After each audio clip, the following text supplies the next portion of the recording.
So Narada முனி அவங்களோட தாயார் வந்து உடல் விட்ட பிறகு அவரோட ஆன்மீகமான நிலை எப்படியெல்லாம் அவர் செயல்பட்டார்ன்றது வந்து இதில் விளக்கத்தை கொடுத்துருக்காங்க. நாரத முனி தன்னோட என்ன சொல்கிறது, north side, what you say for north, வடக்கு சைடு வந்து கிளம்பி அவங்களோட பயணத்தை வந்து தொடங்குவாங்க. அது தொடங்கும்போது நம்ம லாஸ்ட்டு வகுப்பில் என்ன பார்த்தோன்னா, நிறைய பூத்தோட்டங்கள், அப்புறம் வந்து விலங்குகள் இருக்கிற இடத்தையும் அப்புறம் நிறைய என்ன சொல்கிறது, பெரிய பெரிய சிட்டிஸ், மெட்ரோபாலிட்டன் சிட்டிஸ், வில்லேஜஸ், கிராமங்கள், நகரங்கள் எல்லாமே அப்படியே அவர் பார்த்துட்டு அப்படியே போனார். அப்படி பார்த்துட்டு போகும்போது அவர் எதுக்குமே வந்து அட்ராக்ஷன் ஆகலை, எதுக்குமே ஆகர்ஷணம் ஆகாமல் கிளம்பி போயிட்டே இருந்தாங்க. அது மட்டும் இல்லாமல் அவர் அம்மா இறந்துட்டாரான்னு சொல்லி ஒரு இமோஷ்னலாக அங்கேயே உக்காந்து அம்மா போயிட்டாருன்னு சொல்லி தன்னோட முன் பயணத்தை பார்க்காம அங்கே உக்காந்து அவர் வந்து அம்மாவை பற்றி ஏங்கலை. அவர் உடனே அம்மா போன உடனே அவருக்கு என்னாச்சு, தான் அடுத்த கட்டத்தை வந்து எப்படி அவர் காயை நவுத்தணுன்றது பார்த்து யோசனை பண்ணி அப்படியே கிளம்பிட்டாங்க.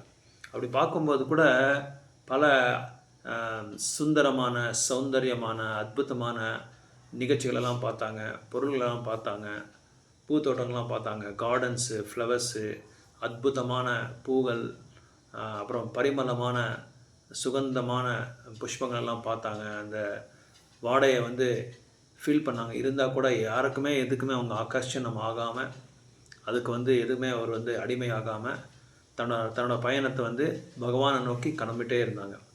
அப்படி கிளம்பிட்டு இருக்கும்போது ஒரு பீப்பலா ட்ரீ அப்படின்னா ஆலமரத்தை கீழே வந்து அவங்க உட்காந்துட்டு என்ன பண்ணாங்க, தியானம் பண்ண ஆரம்பிச்சிடுவாங்க. முக்கியமாக நம்ம வந்து இதெல்லாம் அவரோட ஆச்சாரியாஸ் ஆகட்டும், தூய்மையான பக்தர்கள் ஆகட்டும், அவங்க பயணத்தை வந்து தொடங்கி போயிட்டு இருக்கும்போது என்ன பண்ணுவாங்கன்னா, ஒரு சில டைமில் என்ன பண்ணுவாங்க, பகவானுக்கு வந்து அந்த பகவானோட ஹரே கிருஷ்ணா பகவானோட காலகட்டம், அந்த சமயத்தில் அவருக்கு நைவேத்தியம் பண்ணுமோ, இல்லை பகவானுக்கு வந்து அபிஷேகம் பண்ணுமோ, இல்லை ஆரத்தி பண்ணுமோ, இதெல்லாமே அவங்களுக்கு ஞாபகம் இருக்கும். அதனால் ரொம்ப பகவான் மேலே தீராத பற்று இருக்கிறவங்களாம் என்ன பண்ணுவாங்க, பகவானை எடுத்துகிட்டே போயிடுவாங்க. ஒரு பேக்லேயோ ஒரு இதுலேயோ எடுத்துகிட்டு போயிடுவாங்க. ராமானுஜர் கூட நீங்கள் ஸ்ரீபாத் ராமானுஜர் கூட நீங்கள் பார்க்கலாம், எங்கே போனாலும் அந்த விக்கிரகத்தை பகவானோட இதை வந்து எடுத்துகிட்டு போயிட்டே இருப்பாங்க. அந்தந்த டைம் கரெக்டாக வந்த உடனே அவங்க சாப்பிட்றாங்க இல்லையா, பகவானுக்கு நைவேத்தியம் கொடுத்துருவாங்க. தன்னால் எது முடியுமோ அந்த காலாதேஷா பாத்திரம் அதை பார்த்துட்டு அங்கே ஏதோ மரம், இந்த மரத்தில் இருக்கிற அந்த பழம் எடுத்து அதை கட் பண்ணி பகவானுக்கு துளசி வச்சு நைவேத்தியம் பண்ணிவிடுவாங்க. அதே மாதிரி ஆரத்தி கூட அவங்க பண்ணிவிடுவாங்க. அதே மாதிரி சாதனா, வெளியே போனால் கூட பயணத்தில் நம்மளுக்கு எல்லாமே ரொம்ப கஷ்டமாக இருக்கும். வெளியே போனாலே நம்ம நாளுக்கு அந்த கிளைமேட்டு, அது அந்த என்ன சொல்கிறது, அந்த அக்காமடேஷன்னு, இதெல்லாமே நம்ம சரியாக இருக்கான்றது பார்த்துட்டு தான் நம்ம எல்லாமே, அது இல்லாமல் அட்வான்ஸ் பார்ட்டியாக போகிறாங்க. பக்தர்கள் எல்லாமே அட்வான்ஸ் பார்ட்டியாக போய் பக்தர்களுக்கு எந்த விதமான ஒரு குறை இல்லாத பார்க்குறதுக்காக, அவங்கள சேவை செய்கிறதுக்காக அதெல்லாமே சரியாக இருக்கான்னு சொல்லி பார்த்துட்டு தான் அப்புறமா வந்து நம்ம தாம சேவை வந்து நம்ம தொடங்குவோம். ஆனால் இப்போ நாரத முனி மாதிரி ஒரு உயர்ந்தமான பக்தர்கள், சிறப்பான பக்தர்கள் என்ன பண்ணுவாங்க, எதுவுமே வந்து இதை என்ன சொல்கிறது, கம்ஃபர்ட் ஜோன் அப்படின்னு சொல்லுவாங்க இங்கிலீஷில், அது எப்படி தமிழில் சொல்கிறீங்களோ தெரியாது. ஒரு சௌகரியமான ஒரு ஸ்தலத்தை நம்ம இருக்கணுன்றது பார்த்து, பாதுகாப்பாக இருக்குமா இல்லையான்றதெல்லாம் பார்த்துட்டு அதுக்கப்புறமா தான் அவங்க வந்து இது பண்ணுவாங்க, தாமுக்கு போவாங்க.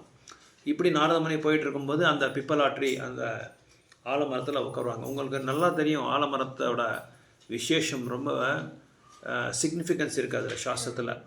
ஒரு மரம் வந்து பகவானோட அம்சம்னு சொல்லுவாங்க. இந்த ஆலமரம் வந்து பகவானோட அம்சம். பகவான் வந்து மரத்தில் நான் தான் ஆலமரமாக சொல்லியிருக்கோம். 10வது அத்தியாயத்தில் நீங்கள் படிச்சிருப்பீங்க நினைக்கிறேன், நம்ம படிச்சிருக்கோம் அந்த கிளாஸ் வகுப்பில். ஸோ அந்த மரத்தில் ஈவன் பௌத்திகவாதிகள் கூட சில பெரிய பெரிய வியாபாரம் பண்ணுன்னா அங்கே வர சொல்லுவாங்க.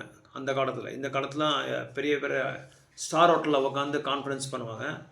அங்கே வந்து பிஸ்னஸ் மீட்டிங்கு, கான்ஃபரன்ஸ் எல்லாம் இருக்கும். இங்கே இப்போ என்ன ஆகுன்னா, அந்த ஆலமரத்தை கீழே உட்காந்து தான் இந்த நான் சொல்கிறது ஒரு 60-50 வருஷத்துக்கு முன்னாடி அந்த இடத்துக்கு வந்துட்டு சொல்லுவாங்க. எந்த விதமான ஈவன் திருமணத்தை பற்றி பேசணுன்னா கூட அங்கே வர சொல்லுவாங்க. அப்புறம் வந்து ஏதாவது ஒரு நல்ல விஷயம் பேசணுமோ, இல்லை ஒரு பிரச்சனை வந்து பரிகாரம் பார்க்கணுமோ அதுக்கெல்லாமே வந்து என்ன பண்ணுவாங்க, ஆலமரத்துக்கு கீழே உட்காந்து தான் பண்ணுவாங்க. அந்த மரத்தில் அது மட்டும் இல்லை, அது பௌதிகமான நோக்கத்தில் கண்ணோட்டத்தில். ஆனால் ஆன்மீகமான கண்ணோட்டத்தில் எப்பேற்பட்ட பக்தரும் ஆலமரம் கிடைச்சாரு அது அது பார்த்தாலே அங்கே உட்காந்துருவாங்க. அங்கே உட்காந்து தான் அவங்க பிரசாதம் சாப்பிடுவாங்க, அங்கே உட்காந்து அவங்க தியானம் பண்ணுவாங்க. அப்படி தான் நாரத முனி வந்து அங்கே உட்காந்து தியானம் பண்ணி பகவான நாமத்தை வந்து ஸ்மரணம் பண்ணாங்க. அப்படி ஸ்மரணம் பண்ணும்போது ஏன் இதெல்லாம் சொல்கிறாங்கன்னா நாரத முனியை இவ்வளோ டீப்பாக ஒரு ஸ்டெப்பாக ஒன்றுன்னா சொல்கிறாங்கன்னா, எப்படியே நம்ம ஆன்மீகமான பயணம் எப்படி இருக்கணும், எந்த மாதிரி ஒரு இருக்கணும், எதை நோக்கி நம்ம போகணும், நம்மளோட தியானம் நம்மளோட மனசு வந்து எங்கே பாயும், எங்கெங்கெல்லாம் பாயுது, அதை எப்படி வந்து நம்ம வந்து கட்டுப்பாட்டில் கொண்டு வருது, இதெல்லாமே நாரத முனி வந்து நம்மளுக்கு வந்து வழிகாட்டுறாங்க. இங்கே நம்மளுக்கு வந்து எடுத்துக்காட்டாக இருக்காங்க. ஸோ அந்த ஆலமரத்தை கீழே உட்காந்து தியானம் பண்ணிட்டுருக்காரு. அந்த தியானம் பண்ணிகிட்டு இருக்கும்போது நம்ம தியானம் பண்ணால் நம்மளுக்கு எப்படி இருக்கும், அந்த பயணத்தில் நம்ம என்னென்ன பார்த்தோம், யாரெல்லாம் பார்த்தோம், யாரெல்லாம் அழகாக இருந்தாங்க, யாரெல்லாம் எந்த ஆடை போட்டிருந்தாங்க, எப்படியெல்லாம் வாழ்ந்துட்டுருக்காங்க, ஜிஆர்டி ஜுவல்ஸ் போட்டிருந்தாங்களா, இல்லை பீமாது போட்டிருந்தாங்களா, அதெல்லாம் பார்த்து இது நல்லா இருக்கா, அது நல்லா இருக்கா, எவ்வளோ இடம் இருந்தது, எவ்வளோ இது இருக்குது, அதெல்லாம் நம்ம பார்ப்போம். அது எல்லாருமே 2 பேர் பிரபுதி சமாதி எல்லாருமே இந்த மாதிரி மனசெல்லாம் இந்த மாதிரி அப்படி மாதிரி பாயும். ஆனால் நாரத முனி வந்து அப்படி இல்லை. தன்னோட தியானம் எப்படி இருந்ததுன்னா, பக்தி வேதாந்திஸ்ட்டுக்கிட்ட எதெல்லாம் அவங்க கேட்டாங்களோ பகவானை பற்றி, பகவான லீலைகளை வந்து எப்படி கேட்டாங்களோ அதையே தியானம் பண்ணி உக்காந்துட்டாங்க. அதை சொல்கிறார் அவர், எனக்கு அதெல்லாமே ஞானம் வந்துருச்சு. அப்படி நான் வந்து தியானம் பண்ணிட்டு இருக்கும்போது நானுமே தெரியல, பகவானுமே தெரியல தானே. அந்த அளவுக்கு ஆழமாக தியானம் பண்ணியிருக்காரு. நீங்கள் Krishna the supreme personality of God அப்படின்ற ஒரு புஸ்தகம் இருக்குது. எத்தனை பேர்கிட்ட அந்த புக் இருக்குது? கிருஷ்ணா சுப்ரீம் பர்சனாலிட்டி, கிருஷ்ணா தெய்வத்தம பரமபுருஷா நிம்மதி இருக்குது. அதே தான். அது 10வது ஸ்கந்தத்தை பிரபுபாத் என்ன பண்ணார், அப்படியே தனியாக ஒரு புஸ்தகமாக எடுத்துட்டார். அதை எழுதிட்டார் அவர். இந்த புஸ்தகம் எல்லோரும் வந்து ஒரு நாள் தவறாமல் ராத்திரி படுக்கும்போது அது படிச்சுட்டு நம்ம படுக்கணுமா, ஒரு 1/2 hour அது படிக்கணுமா. பிரபுபாதோட கட்டளை அது. ஸோ அந்த புஸ்தகத்தில் நம்ம பார்க்கலாம், 10வது ஸ்கந்தத்தை கூட நம்ம பார்க்கலாம். அக்ரூரை வந்து கம்சன் அனுப்புகிறாரு, நீ போய் விருந்தாவனத்தை கிருஷ்ண பலராம அழிச்சிடுவான்னு சொல்லி அனுப்புகிறாரு. ஏன்னா கிருஷ்ண பலராம அக்ரூர் வந்து ரொம்ப தனிப்பட்ட முறையில் பகவான் மேலே அவ்வளோ பிரேமம் இருந்தது அவருக்கு.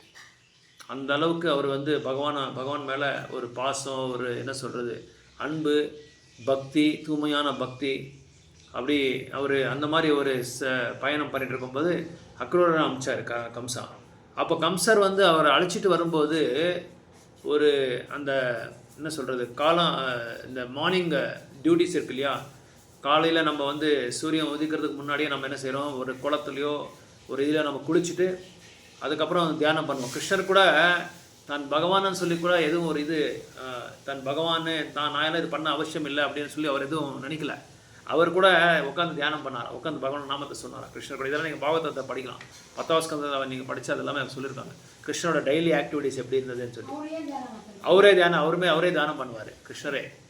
ஸோ அப்போ ஏன் அதுன்னா நம்மளுக்கு வந்து ஒரு காட்டாக இருக்கிறதுக்காக தான், ஒரு உதாரணமாக இருக்கிறதுக்காக தான், ஒரு ரோல் மாடலாக இருக்கிறதுக்காக தான் தானே வந்து இந்த மாதிரிலாம் பண்ணாருன்னு சொல்லி. ஏன்னா பகவானே அவர் எல்லாம் இதெல்லாம் பண்ணலையே, நம்ம எதுக்கு பண்ணோம் அப்படின்னு சொல்லி நம்ம யாராவது கேள்வி கேட்டுடக்கூடாது சொல்லி தான் அவர் என்ன பண்ணார், ஒரு எடுத்துக்காட்டாக ஒரு உதாரணமாக வந்து எல்லாருக்கும் காட்சி கொடுத்துருக்காரு. அப்போது அவங்க வந்து அதை குளிக்கும்போது அக்ரூரர் அங்கே அந்த குளத்துக்கு போனார். அந்த குளத்தில் போய் குளிக்கும்போது அக்ரூரருக்கு உடனே வந்து என்ன ஆச்சுன்னா, தான் அப்படியே ரோமாஞ்சமாயிடுச்சு. அவருக்கு ரோமாஞ்சமாகி கண்ணில் வந்து ஆனந்த பாஷ்கராலுன்னு சொல்லுவாங்க, தெலுங்கில் ஆனந்த கண்ணீர்னு சொல்லுவாங்க, அதெல்லாம் வந்துட்டுருக்கு. ஏன்னா அந்த இடத்துல அவர் என்ன பார்த்தாருன்னா, பகவானோட கிருஷ்ணரோட பலராமோட தாமரை அம்புஜா இங்கே போட்டிருக்காங்க, அம்புஜா அப்படின்னு லோட்டஸ் அந்த தாமரை பாதையை பார்த்துட்டாங்க. பார்த்த உடனே அவங்க எல்லாமே அவங்க மறந்துட்டாங்க.